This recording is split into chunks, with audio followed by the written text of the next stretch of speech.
One of the main tenets of the game of golf is always about transferring. You're always transferring your weight, you're transferring thoughts, but how about transferring that game, taking it from the range to the first tee? I have had days when I go out on the range and I'm just striping it. Everything's just fine. Sure. Walk out to the first tee and I got nothing.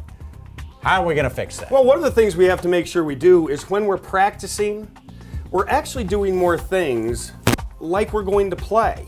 Okay, we really have three areas that I kind of look at this, Bob. We have our range game, full swing.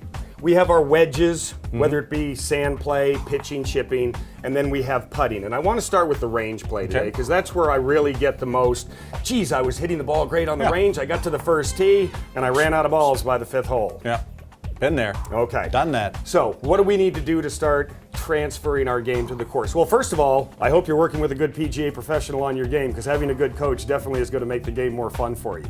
Second, okay, we need to make sure that after you get warmed up, and let's say you're at the stage in your game where you and your instructor are pleased with the way you're hitting it, you're doing the things you need to do to continue to improve as far as your technical stuff goes, but obviously it's about taking it out on the golf course. So what are some of the things you can do to help yourself do that? Well, first of all, one of my favorites is to do what Nick Faldo used to do, especially before he prepared for a round in a tournament. He would simply get loosened up, and the minute he felt loosened and warmed up, he would start to play the course, so to speak. So if the first hole were a par 4, as it is on most places where you hit driver, he would literally get out the driver, get behind the ball, line it up just like he's on the first tee, hit the drive. Based on how he hit the drive, he'd say, well, I know with that drive I'll probably have about a 9-iron left. He'd go over to his bag, get his 9-iron, take his 9-iron out, hit the 9-iron, get to the next hole. He wouldn't do really any chipping and putting because that part of the course or that part of the practice facility wasn't right there. But then he'd move to the second hole. If it were a par 3 where he'd know he'd have about a 5-iron, he'd take out a 5-iron, get behind it, pick out a target, repeat, and do that for the 9 or 18 holes. Now, what did he do if he hit that 5-iron in the water?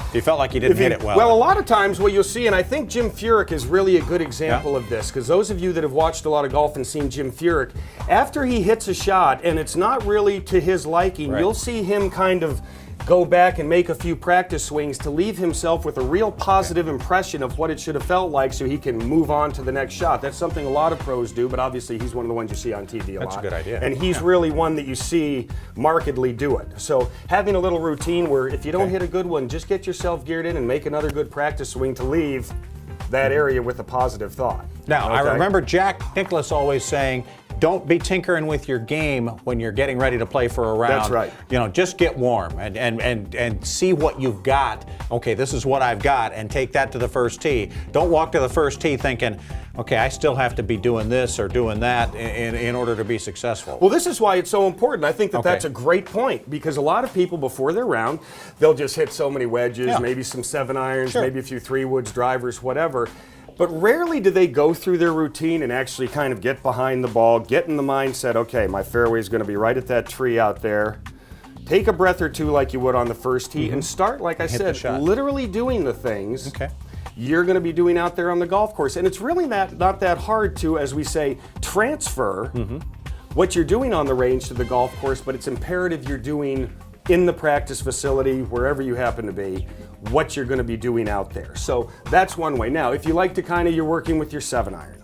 Okay, that's the club you want to work on that day. You still can do the same thing, but the key is to make sure that once again, you're mixing it up. We're not going at the same target every time, okay? Most ranges are fairly wide. You know, go to a flag maybe over on the right side one time, then kind of get behind it, go with that pin with the bunker out there, and go from place to place to place. Because if you just stand there and you're hitting 4 7-irons, especially in a real round of golf from the same place, the first 3 probably weren't very good. That's right.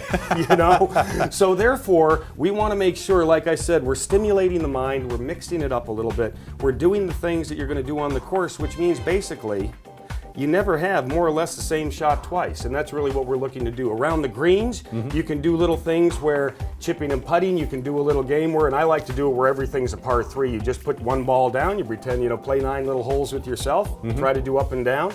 And the reason I like to pretend it's a par 3, I like to get under par. I like to give everybody the thought process they're under par. So if on half the holes you make a 2, you got yourself to 4 or 5 under. That's what we like. Better than working in an overpar mode. Absolutely. So that's what we can do to help ourselves, like I said, work on transferring our game a little bit more over to the golf course. All right. Our thanks to Ana Paula Valdez and to Jason Cherry for joining us. Our thanks to you for that great tip. We'll see you next time on Golf Center.